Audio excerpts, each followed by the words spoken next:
Halo teman-teman, dengan saya Iyu Francisca Tambar dengan NPM B1A0194334. Di video ini saya akan mempresentasikan topik yang saya angkat mengenai sumber, subjek, dan tujuan dari hukum pidana internasional.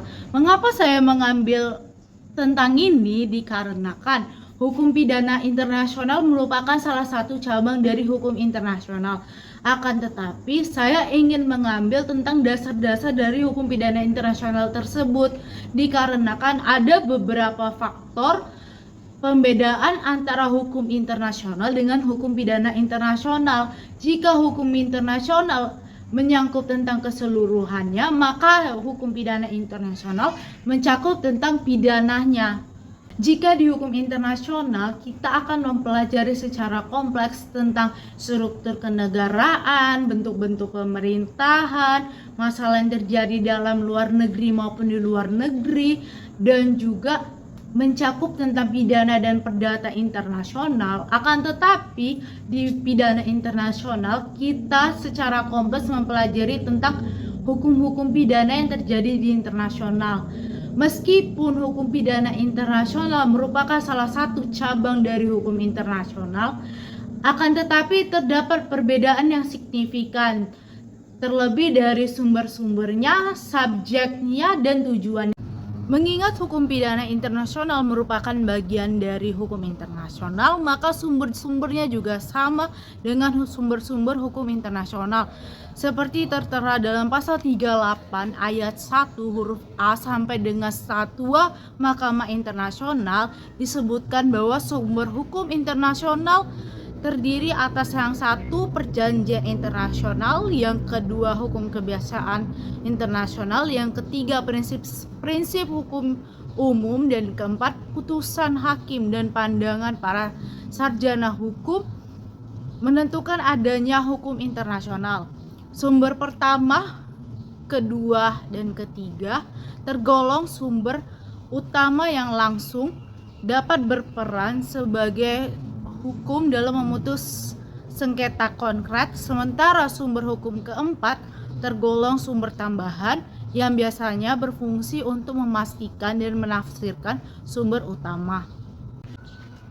Beberapa perjanjian internasional penting sebagai sumber hukum pidana internasional, diantaranya Konvensi Den Haag 1907, Konvensi Jenewa 1949, dan Konvensi Genosida 1948. Konvensi-konvensi itu kerap diacu sebagai landasan hukum dari penerapan yurisdiksi substansial beberapa pengadilan pidana internasional, diantaranya seperti Pengadilan Nuremberg 1945, Tokyo 1946, bekas wilayah Yugoslavia 1993, Rwanda 1994, dan Statua Roma pada tahun 1998. Di samping itu, statua bekas Yugoslavia dan Rwanda sesungguhnya lahir dari suatu perjanjian internasional.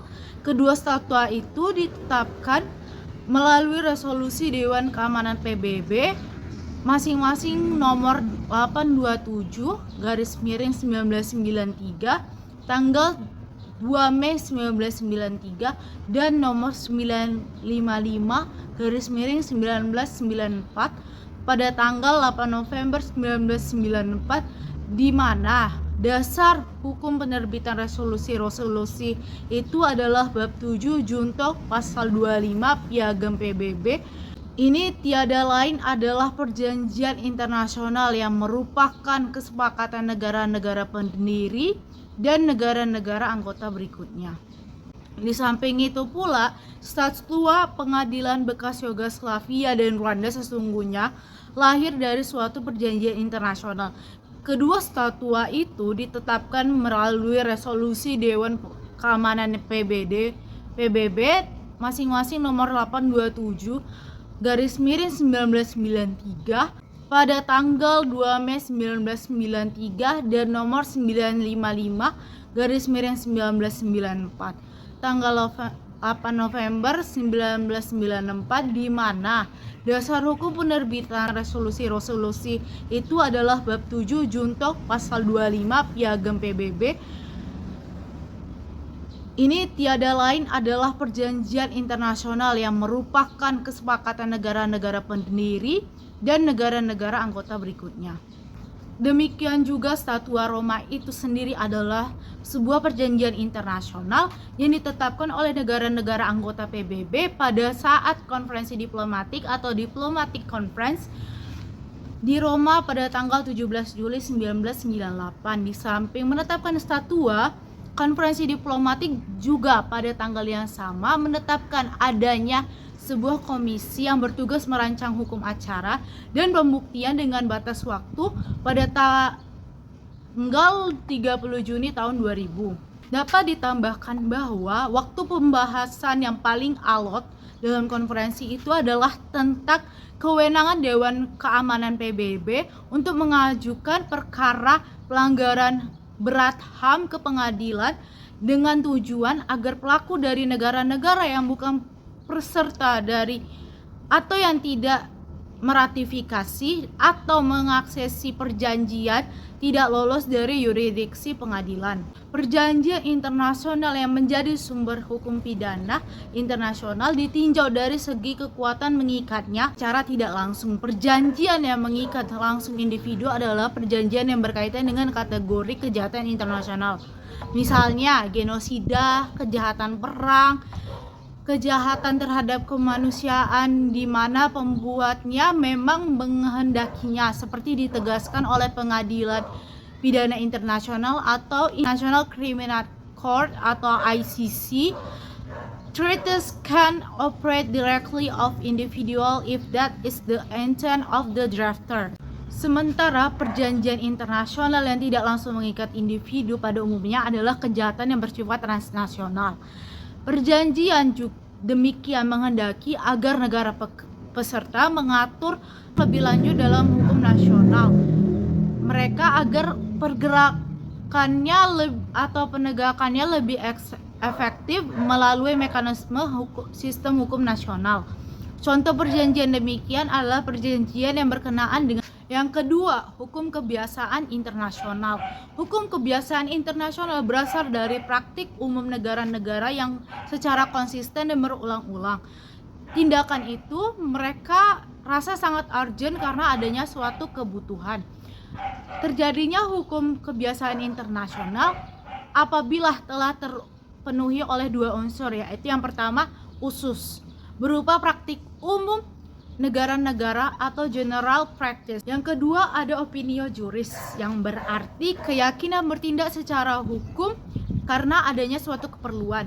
Hukum kebiasaan internasional berasal dari pemikiran hukum alam dan dalam perkembangan mutakhir hukum internasional peranannya sebagai sumber hukum telah merosot.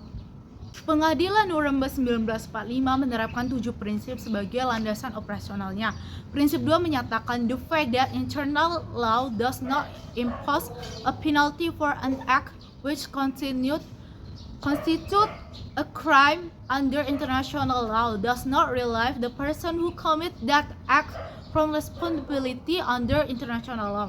Dengan ketentuan itu berarti jika menurut hukum nasional suatu tindak pidana tidak dapat dikenakan sanksi pidana, padahal tindakan itu adalah suatu tindak pidana menurut hukum internasional, maka orang yang melakukan perbuatan itu tidaklah bebas dari pertanggungjawaban pidana menurut hukum internasional.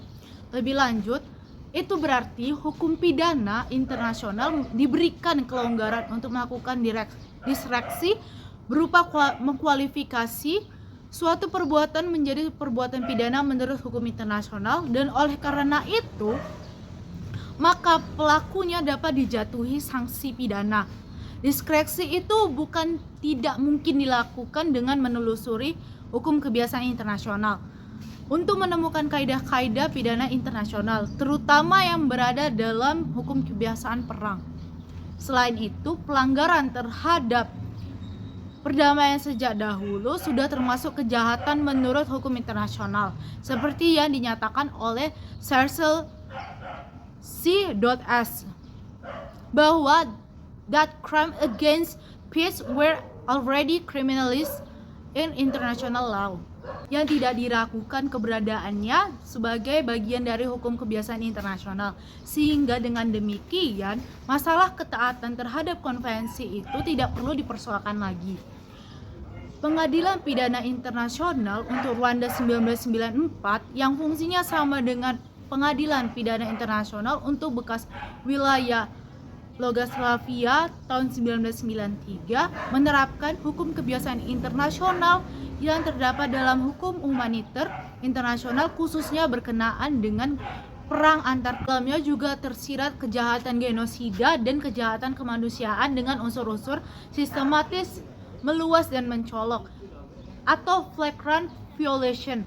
Oleh karena itu, jika nullum crimen sine lege, pengertian lege berarti hukum tertulis, maka maksim itu sebenarnya tidak berlaku bagi pengadilan-pengadilan pidana internasional sebelum adanya Statut Roma. Berkaitan dengan maksim nullum crimen sine lege, V.Degan mengidentifikasikannya ada 4 jenis. Yang pertama, nullum crimen sine lege scripta, artinya bahwa dasar hukum untuk melakukan tuntutan pidana atau deskripsi jenis kejahatan harus sudah tertuang dalam hukum positif dalam bentuk tertulis dan menolak hukum tidak tertulis atau hukum kebiasaan. Yang kedua, ada nullum crimen sine lege serta, yang berarti bahwa unsur-unsur kejahatan harus dideskripsi secara jelas dalam aturan hukum tertulis sebelumnya sehingga hakim dilarang untuk melakukan analogi. Yang ketiga, ada nullum crimen sine lege praevia, yang berarti perbuatan dilarang oleh aturan hukum tertulis yang ada sebelum perbuatan itu dilakukan. Oleh karena itu, hakim dilarang melakukan asas retroaktif, maka terdakwa dikenakan aturan yang lebih menentukan atau lex nitius. Yang keempat dan yang terakhir ada nulla poena sine lege, yang berarti rincian mengenai lamanya dan atau besar kecilnya atau berat ringannya hukuman bagi suatu tindak pidana tertentu yang harus telah tersedia dalam aturan hukum tertulis. Semua maksim itu tidak berlaku dalam hukum pidana internasional, terutama menurut Statut Pengadilan Nuremberg, Tokyo, ex-Yugoslavia, Rwanda, dan lain-lain.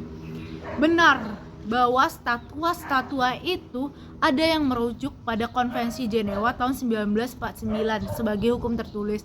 Namun perlu dipahami bahwa substansi konvensi itu berasal dari hukum kebiasaan internasional. Namun berbeda halnya dengan Statut Roma yang menganut asas non-reaktif.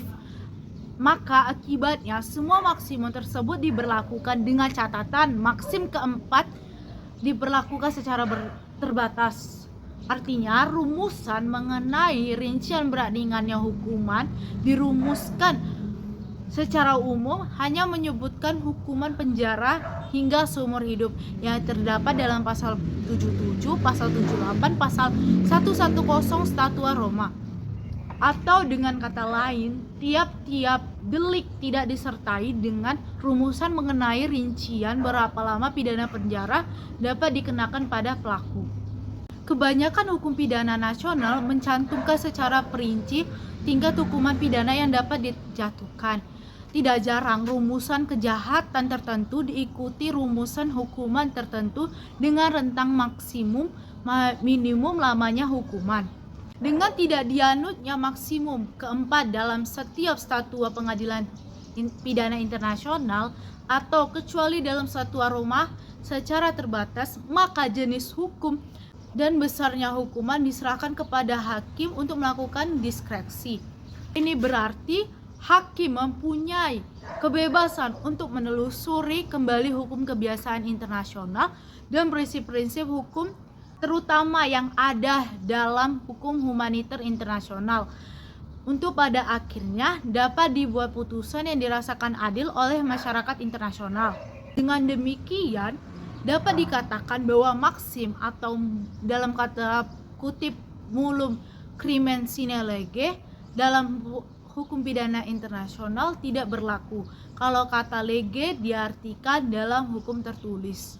Yang keempat, putusan pengadilan dan pandangan yuridis. Menurut ketentuan pasal 381 Mahkamah Internasional, putusan pengadilan dan pandangan para yuridis hukum internasional bukan merupakan sumber utama, tetapi sumber tambahan atau subsidiary source untuk menentukan adanya hukum internasional. Ini berarti bahwa putusan pengadilan itu bukanlah hukum yang berlaku secara erga omnes, tapi hanya berlaku bagi para pihak yang berperkara atau inter partes.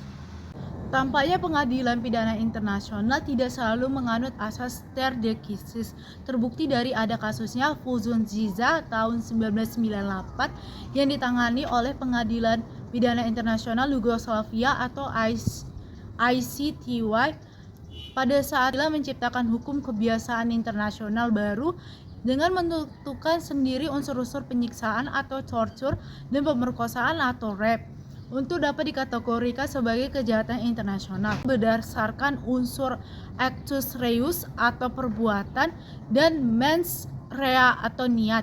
Dalam putusan yang dibuat oleh majelis hakim yang terdiri dari FN Machande Mumba, Antonio Cassese, Richard May menyatakan bahwa tentang penyiksaan dan pemerkosaan itu tergolong kejahatan internasional. Pandangan itu berdasarkan pada pasal 3 Statute ICTY, terutama pada kata-kata but not limited to, memungkinkan pengadilan dapat menentukan jenis dan unsur kejahatan selain yang tercantum dalam pasal 3 itu. Berkenaan dengan itu, pengadilan memberi tafsir sendiri terhadap unsur-unsur penyiksaan sebagai berikut. Yang pertama, consists of the infliction by act or omission of severe pain of suffering, whether physical or mental, atau penderitaan fisik atau mental akibat dari perbuatan atau pembiaran. Yang kedua, this act of omission must be intentional, atau perbuatan atau pembiaran itu memang dikehendaki dengan sengaja. Ketiga, it must aim obtaining information or confession or punishing, atau dengan tujuan untuk memperoleh informasi atau pengakuan atau untuk penghukuman. Yang keempat, it must be linked to an armed conflict, atau harus berhubungan dengan ada nexus dengan konflik bersenjata. Yang kelima, at least one of the persons involved in the torture process must be public official, atau setidak-tidaknya orang dari pelaku adalah pejabat publik. Namun pada kasus-kasus seperti kasus Chechnya, Afghanistan, Guantanamo, Abu Ghraib, unsur-unsur itu tidak diikuti oleh pengadilan. Demikian juga halnya bahwa pandangan para yuris, atau juga sering disebut dengan doktrin, bukanlah hukum yang dapat diterapkan dalam perkara konkret. Doktrin itu adalah ajaran, pandangan, analisis, argumentasi atau interpretasi yang berfungsi untuk menguatkan eksistensi norma yang ditemukan pada hukum, kebiasaan, dan norma yang diciptakan oleh hakim berdasarkan prinsip-prinsip hukum umum. Ketiga, prinsip-prinsip hukum umum. Dalam rumusan pasal 38 Statute Mahkamah Internasional dinyatakan bahwa prinsip-prinsip hukum umum atau the general principles of law adalah prinsip-prinsip hukum umum dari bangsa-bangsa yang beradab atau civilized nations. Dalam konteks sekarang, kata-kata bangsa beradab ini tampaknya bisa diartikan sebagai bangsa-bangsa yang menjunjung tinggi nilai-nilai kemanusiaan yang tersirat dalam beberapa instrumen HAM internasional. Dalam praktik pidana internasional, prinsip-prinsip hukum itu banyak diambil dari prinsip-prinsip hukum perang atau hukum humaniter dan prinsip-prinsip hukum pidana nasional yang berlaku secara umum. Prinsip-prinsip hukum perang, misalnya yang pertama, prinsip pembatasan atau the principle of limitation yang melarang penggunaan senjata tertentu yang menimbulkan korban atau penderitaan yang berlebihan. Yang kedua, prinsip kemanusiaan atau the principle of humanity yang menentukan bahwa orang yang tidak terlibat dalam peperangan harus diperlakukan secara berkemanusiaan. Yang ketiga, ada prinsip pembedaan atau the principle of distinction, yang berarti harus dibedakan antara sasaran militer dan penduduk sipil dan hanya sasaran militer yang boleh diserang. Yang keempat, ada prinsip kebutuhan atau the principle of necessity, yang menentukan bahwa penghancuran sasaran hanya seperlunya saja, dan bila musuh telah menyerah tidak perlu dilanjutkan atau tidak perlu merusak benda-benda target militer sebanyak-banyaknya atau tidak perlu membunuh tentara musuh sebanyak-banyaknya. Yang keempat, proporsionalitas atau the principle of proportionality. Prinsip ini tertuang dalam pasal 51 ayat 5 huruf B Protokol 1 Konvensi Jenewa tahun 1949 yang menegaskan bahwa serangan harus proporsional, dilarang hingga menimbulkan kematian penduduk sipil, kerugian dan kerusakan objek sipil atau gabungan dari semuanya itu. Prinsip-prinsip itu tentu dapat digunakan oleh hakim pengadilan pidana internasional jika menemukan kekosongan hukum atau dalam memberi investasi pada ketentuan yang dirasa kabur. Di sisi lain, prinsip hukum umum yang diambil dari hukum pidana nasional secara terbatas, yakni kelalaian atau lebih dikenal dengan negligence, yang dalam hukum pidana internasional lebih dikenal dengan prinsip pembiaran atau omission. Ketentuan tentang pembicaraan sebagai perbuatan kejahatan hanya diatur dalam pasal 28 Statua Roma tentang tanggung jawab komandan dan atasan lain. Tidak ada ketentuan pembiaran secara umum terdapat dalam kebanyakan hukum pidana nasional. Dalam kaitannya dengan prinsip-prinsip hukum umum sebagai sumber hukum pidana internasional, Konvenan Hak Sipil dan Politik tahun 1966 bahkan memberi peluang berlaku secara reaktif atau bertentangan dengan maksim nullum crimen sine lege scripta. Di pasal 15 ayat 2 dari konvenan itu menyatakan, nothing in this article shall prejudice the trial at any person for any act or omission which at the time it was criminal according to the general principle of law recognized by the community of nations. Ini berarti meskipun tidak ada aturan secara hukum tertulis, tetapi jika pada saat perbuatan itu dilakukan merupakan perbuatan pidana menurut prinsip-prinsip hukum umum yang diakui oleh masyarakat bangsa, maka perbuatan tersebut bisa dihukum. Jika tadi saya sudah membahas tentang sumber hukum pidana internasional, maka kini saya akan menjelaskan tentang apa-apa saja subjek dalam hukum pidana internasional. Berkenaan dengan istilah subjek hukum internasional, Starke memberikan tiga pengertian, yakni yang pertama, pemegang hak-hak dan kewajiban-kewajiban hukum internasional atau an account of rights and duties under international law. Yang kedua, pemegang hak istimewa untuk melakukan prosedur penuntutan di depan pengadilan internasional atau the holder of procedural privilege of prosecuting a claim before international tribunal. Yang ketiga, pemilik kepentingan yang termakruf dalam ketentuan hukum internasional. Selanjutnya, sebagai subjek hukum internasional yang utama adalah negara-negara. Di samping subjek lain yang muncul dalam perkembangannya, kemudian adalah kesatuan bukan negara dan perseorangan atau individu. Kesatuan bukan negara ini dapat meliputi organisasi-organisasi internasional baik publik maupun privat dan organisasi pergerakan kemerdekaan atau International Liberation Movement. Di samping itu, belakangan juga telah muncul sebagai subjek hukum internasional adalah perusahaan internasional publik atau Public International Corporation dan perusahaan internasional swasta atau Private International Corporation. Dewasa ini yang dianggap sebagai subjek hukum internasional adalah yang pertama negara, yang kedua organisasi internasional, yang ketiga korporasi internasional, dan yang keempat adalah individu. Hukum pidana internasional yang merupakan salah satu cabang dari hukum internasional dengan mengadopsi prinsip-prinsip hukum umum hukum pidana nasional mengakibatkan subjek hukumnya tidaklah persis sama dengan subjek hukum internasional, mengingat hanya individualah yang secara nyata dapat menjalani hukuman badan. Maka individualah yang merupakan sumber utama hukum pidana internasional. Teoritis, perlu diingat bahwa hukuman pidana itu tidak hanya mengenal hukuman badan, tetapi juga mengenal hukum pidana denda. Dalam konteks ini, korporasi dapat juga menjadi subjek hukum pidana internasional. Jika misalnya suatu ketika korporasi membantu pihak yang bertikai dengan memasok serdadu bayaran atau membantu pasokan alat-alat perlengkapan perang secara melawan hukum, dan alat-alat itu ternyata digunakan untuk melakukan kejahatan internasional. Dalam praktik, hukum pidana internasional belum terlihat perkembangan yang berkelanjutan ke arah itu, melainkan berkembang ke arah pertanggungjawaban individu di depan beberapa pengadilan pidana internasional.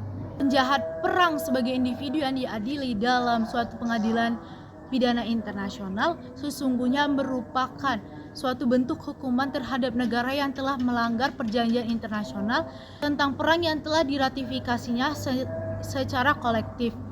Sebaliknya, penghukuman terhadap seorang bajak laut adalah bentuk penerapan sanksi langsung atas mandat hukum atau pidana internasional, terlepas dari ada atau tidaknya perjanjian internasional tentang pemberantasan bajak laut.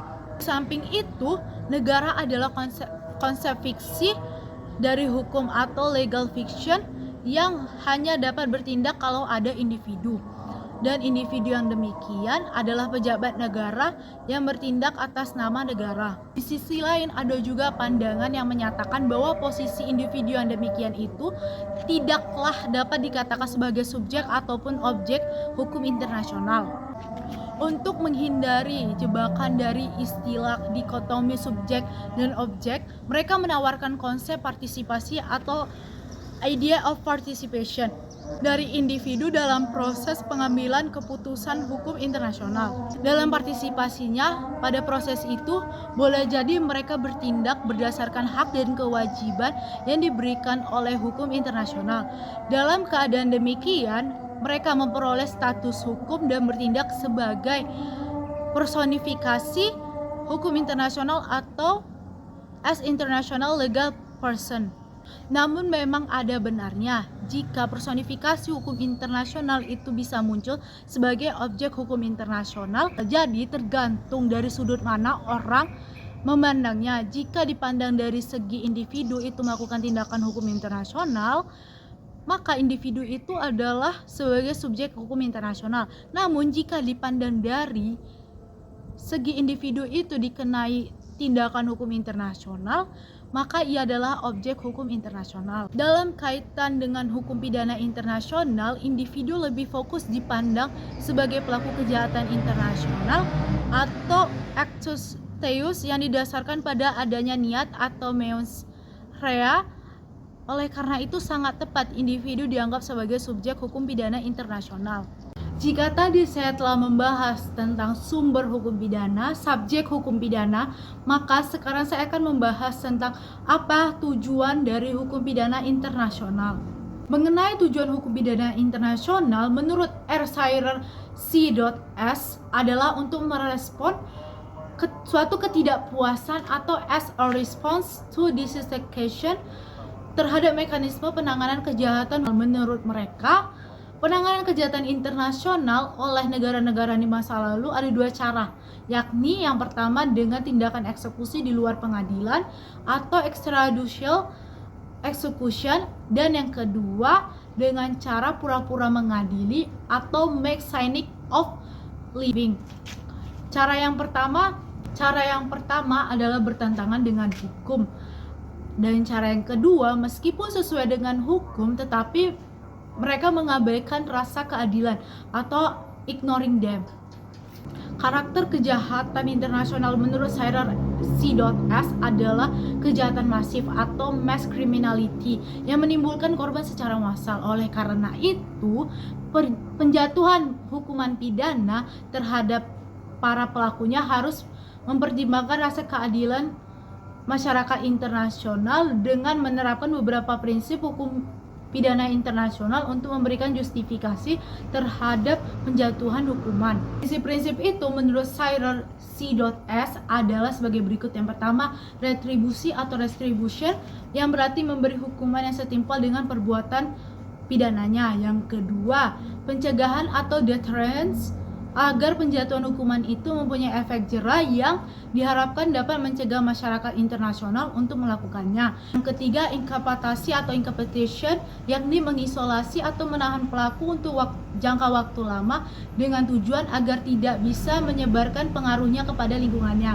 Yang keempat, rehabilitasi atau rehabilitation, berarti di samping penjatuhan hukuman pidana berdasar prinsip retribusi dan pencegahan, bila dipandang perlu dapat dijatuhi hukuman rehabilitasi dengan tujuan untuk memperbaiki kepribadian pelaku atau reformation of the offender. Demonstrasi atau edukasi atau demonstration or education, bahwa hukuman bertujuan untuk mendidik pelaku ke arah penyadaran bahwa apa yang dilakukannya adalah perbuatan jahat, dan untuk mengkomunikasikan kepada korban dan masyarakat luas atau kepada the victim or and wider society agar mereka mengetahui bahwa pelaku kejahatan sudah mendapat hukuman sesuai dengan karakter kejahatan yang dilakukannya atau sesuai dengan the nature of the wrong done. Tujuan yang lebih luas atau broader goals meliputi 3 aspek. Yang pertama, memberikan keadilan kepada korban atau justice for victim, yang menunjukkan kepada mereka proses penuntutan yang memuaskan rasa keadilan dan berlangsung transparan. Yang kedua, sebagai dokumen sejarah or recording history dari adanya suatu pengadilan dengan proses yang cukup panjang dengan memberikan analisis yang mendalam atas latar belakang terjadinya konflik. Yang ketiga, rekonsiliasi setelah konflik atau past conflict. Reconciliation dimungkinkan setelah ada putusan pengadilan yang adil, baik bagi terdakwa maupun bagi korban, dan masyarakat diharapkan dapat mendorong terjadinya rekonsiliasi nasional karena para pihak telah sama-sama puas, dan rekonsiliasi ini diharapkan dapat dijadikan dasar bagi terciptanya perdamaian abadi atau as durable peace. Sungguhnya tujuan utama dari hukum pidana internasional yaitu untuk menghapus impunitas. Impunitas adalah suatu kondisi di mana seseorang tidak dikenai hukuman atas tindak pidana yang dilakukannya. Kondisi yang demikian itu secara teoritis filosofis tidak sesuai dengan prinsip hukum umum dalam hukum internasional, yakni aut punire aut declare, yang artinya kejahatan harus dihukum. Sulitnya pranata dalam hukum nasional menyentuh pelaku kejahatan kemanusiaan biasanya disebabkan yang bersangkutan mempunyai posisi penting dalam struktur kekuasaan negara. Mereka dapat berupa kepala negara, kepala pemerintahan, menteri-menteri, kepala staf angkatan bersenjata, dan lain-lain.